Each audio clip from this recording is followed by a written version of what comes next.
Hi, everyone. My name is Luba Kravchenko, and I'm an engineer on the CDN content team here at Vercel. My team focuses on building the infrastructure that makes your websites load fast, no matter where your users are located. At its core, that means intelligently handling multiple layers of caching, storing frequently accessed content close to your users, and shielding content close to your data. The reason I'm at Vercel is because I love building software that solves other engineers' problems. Caching is a notoriously hard problem in computer science. And today, I'd like to simplify it down into the most essential complexity you need to know so that you can just ship things. First, a quick level set. What exactly is a CDN, or Content Delivery Network? In short, it's a global network of servers designed to rapidly deliver website content securely to users. When someone visits your site, a request comes in to the point of presence, the POP, closest to them, which then routes them to the Vercel region closest to that, where our CDN then handles that request in 3 phases. First, our layered firewall validates that the request is legitimate. Then, our routing layer determines exactly what content needs to be served. And finally, our content layer determines how and from where that content should be served. My team specifically focuses on that last piece, efficiently delivering your content from any Vercel region as fast as possible. Now, I know that some of you may not frame what Vercel does as a CDN, and that's probably because traditional CDNs involve a lot of setup and manual configuration. The way I pitch my team's product is that we're a CDN with all the functionality you'd expect from one, but we're also more than just a CDN. Before I explain what I mean by that, I wanted to share a bit about my background. When I first learned about CDNs, they were something I read about in a 20-year-old textbook to pass an exam. I knew a lot of theory, and I knew how to code, so I became a product engineer. I loved solving product problems with code. I leveled up when I learned how I could solve more complex problems with infrastructure. I made my first AWS account, and sometime later, I became an infrastructure engineer. The whole time, I found myself bouncing back and forth between my code and infrastructure configs, trying to figure out where a change needed to go and how to tie them together so everything just works. And now, at Vercel, I'm still kind of a product engineer. But the product is frameworks, and I'm solving framework problems with infrastructure. And just like how you want the complexity of your website to be invisible for your customers, we want the complexity of the infrastructure that powers your website to be invisible, yet intuitive for you. It should just work. It's what we call framework-defined infrastructure, and it's what makes our CDN more than just a CDN. Framework-defined infrastructure means the framework bridges the gap between your code and the infrastructure that runs it. You write your code, push it to GitHub, and at build time, Vercel compiles it down into a predefined set of rules and handlers that's packaged into your deployment and tells us how to handle your requests at runtime. Framework-defined infrastructure takes cloud primitives like servers, routing roles, and functions and abstracts them away, making these implementation details invisible. This means you only have to think about choosing a framework and writing code. The infrastructure follows your intent as derived from the framework. You can focus on frameworks, not primitives. Today, I'm going to talk about this framework-defined infrastructure approach to caching. And to keep things simple, I'm going to focus this talk around Next.js. Although Vercel's implementation of framework-defined infrastructure supports over 40 frameworks leveraging the same underlying primitives. My team at Vercel partners with Next.js and SvelteKit so they can validate framework directives on the infrastructure primitives that we build and vice versa. Well, specifically, the hardworking and patient product engineers do the validation as they dog food Vercel on Vercel. Now, like I said in the beginning, Vercel's goal is to make hard things feel simple. That's what framework-defined infrastructure aims to do. If we can remove a concept that you have to think about because it just works, that means we've succeeded. I'm proud to say there are a lot of such things that Next.js has solved. Just a few I've collected are route generation, not having to think about compilers or bundlers, and according to one Reddit user, Lerob can be considered a feature at this point. Goals. Yet, sometimes we fail to get it right.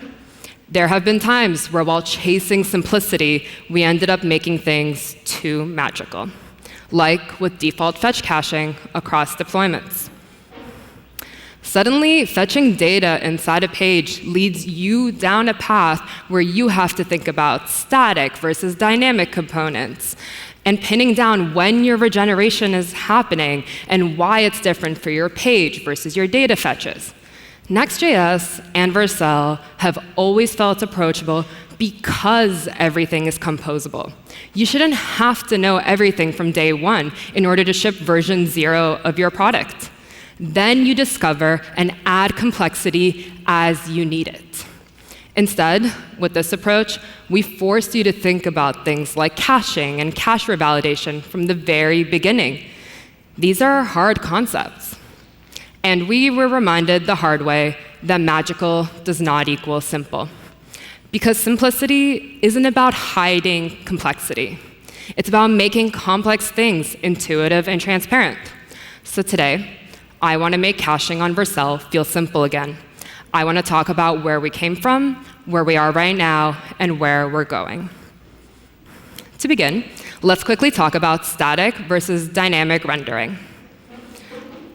Static rendering means that the data fetching and page rendering happen once on the server, and the result is stored and served on each subsequent user request. In the simplest case, this is a UI with no data fetching. But usually it's data that is shared across users, as in all users see the same thing. Dynamic rendering means that the content is rendered on the server for each user at request time. You'd want to use this for personalized content or when you need information at request time, like cookies or URL search parameters, in order to generate your content. The easiest way to reason about these is when you think of a page as either static or dynamic. But that's very restricting. You're building complex apps that have complex needs. And you probably have a mix of static and dynamic content. So let's talk about how you can leverage caching on Vercel to make your apps as performant as possible. To start, let's differentiate between response caching, which caches static pages and function responses, and data caching, which caches content close to your external API data. This is a non-comprehensive diagram of the internet. I hear there's more than just Vercel on there. Let's talk about data caching first. This is for requests that invoke a Vercel function, like when rendering a dynamic page or when rendering a static page for the first time or during a regeneration. The request is first handled in the CDN region closest to the user, which invokes the Vercel function in the Vercel origin region you configured on your project. This can be one or more regions. The default is IAD1 in Virginia.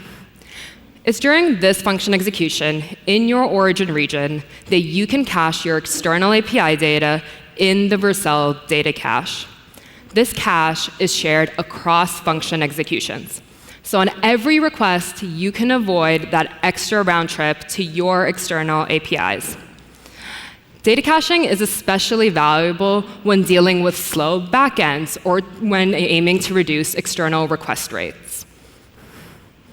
In Next.js 15, we've refined our approach to caching.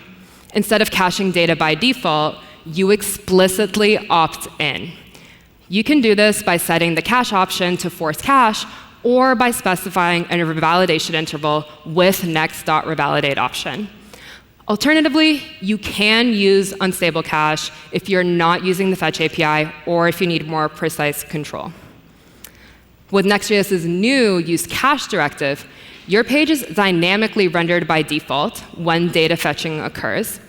And then you opt into static rendering and data fetch caching by using the use cache directive. So to reiterate the improvements, in Next.js 13 and 14, your pages are statically rendered by default with data fetch caching enabled by default.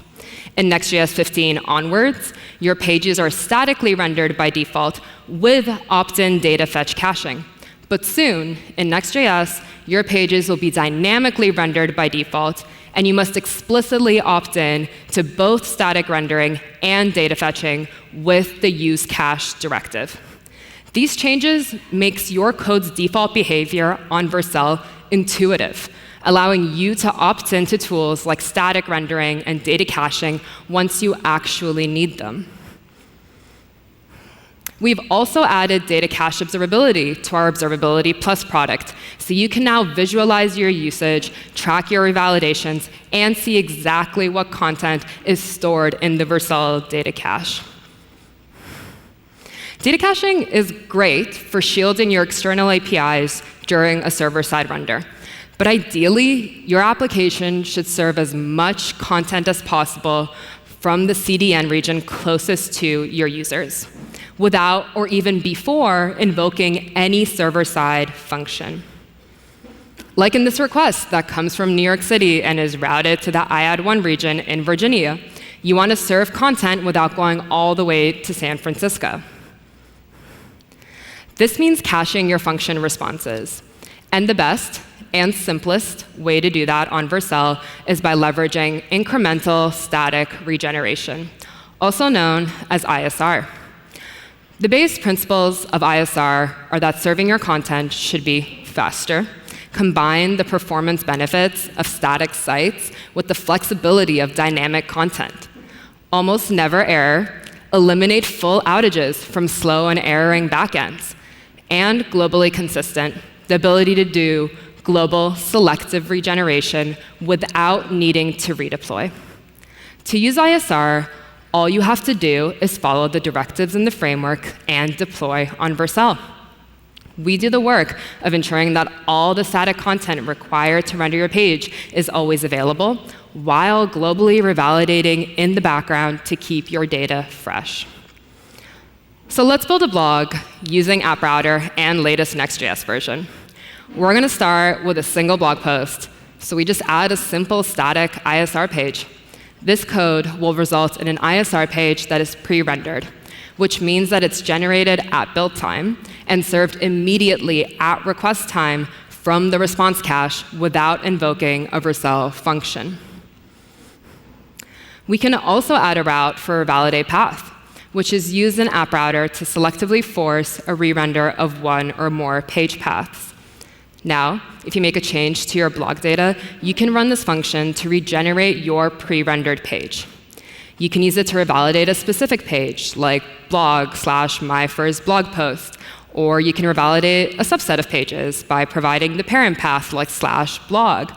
You can even revalidate all of your pages with a simple /. Then, as you add more blog posts, you can use dynamic route segments to generate routes at request time. You can then selectively pre-render pages at build time by using generate static params.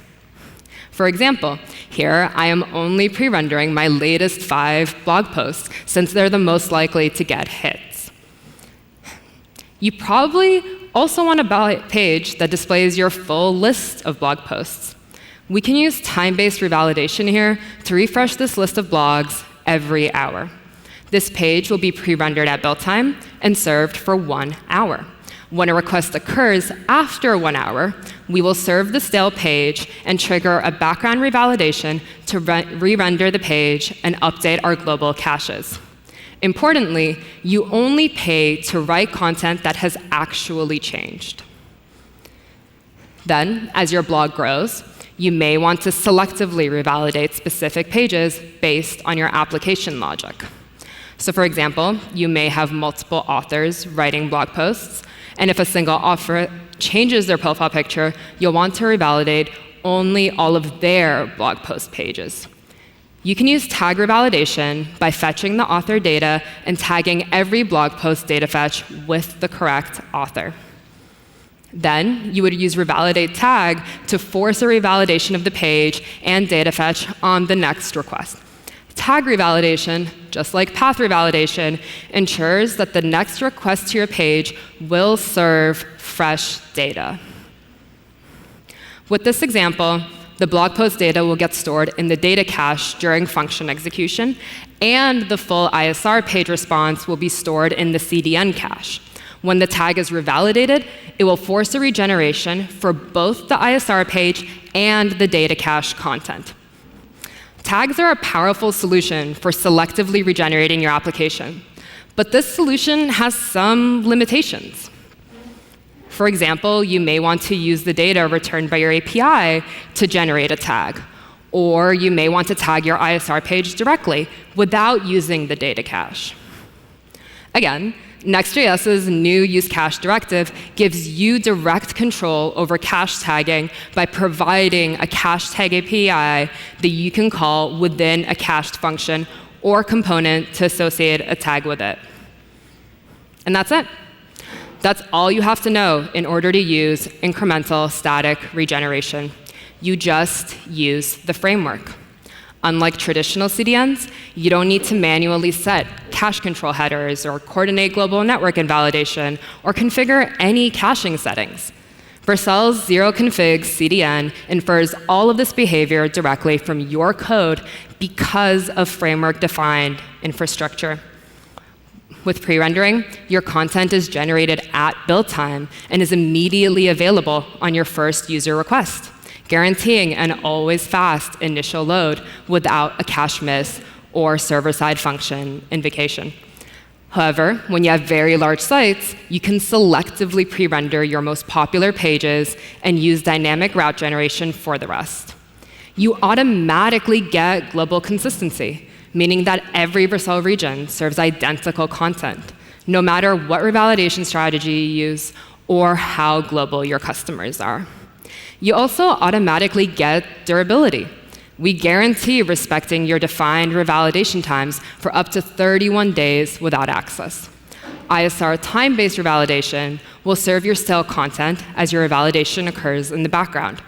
If your backend experiences downtime or failures during this revalidation, we'll continuously serve your stale content and periodically retry revalidation until successful.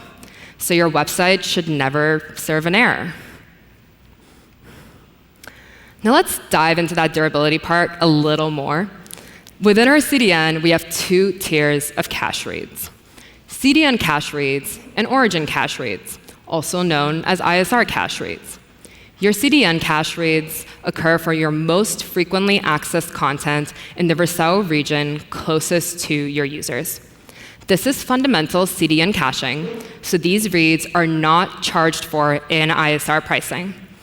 Origin cache reads, or ISR cache reads, use region-aware ISR to shield your ISR page content in your configured Vercel origin region, like where your functions run. We will serve your ISR content from your origin region. If you have more than a single region configured, we will select the most cost-effective option, defaulting to IAD1 region in Virginia. Region-aware ISR is especially beneficial for customers outside of North America that keep their data close to where majority of their users are.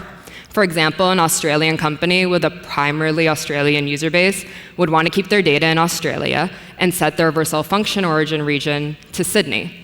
Then their users will get always fast responses, even for infrequently accessed content, because their requests don't have to travel internationally. The breakdown of your CDN cache versus origin cache usage and other ISR details are accessible in the Observability tab. ISR is framework-defined infrastructure. The structured rules provided by your chosen framework allow us to continuously and automatically optimize your site's performance with no additional effort on your part. Thanks to the structure, we were recently able to seamlessly implement enhancements like region-aware ISR and automatic compression of ISR content, which reduced customer ISR spend by up to 65%. So while ISR adapts the benefits of static rendering for dynamic web content, partial pre-rendering goes even further by merging ISR's static advantages with dynamic rendering. The static shell uses ISR to instantly serve content from the response cache, while dynamic elements are streamed in, all in a single request. There is a workshop happening on partial pre-rendering, I believe in about 20 minutes, that I would encourage you guys to check out to learn more. Ultimately, our goal with framework-defined infrastructure is reducing what you need to think about so you can just ship your apps. You build amazing products, we handle the infrastructure. As your content needs evolve, simply code them into your framework, and we handle revalidating the web. Thank you.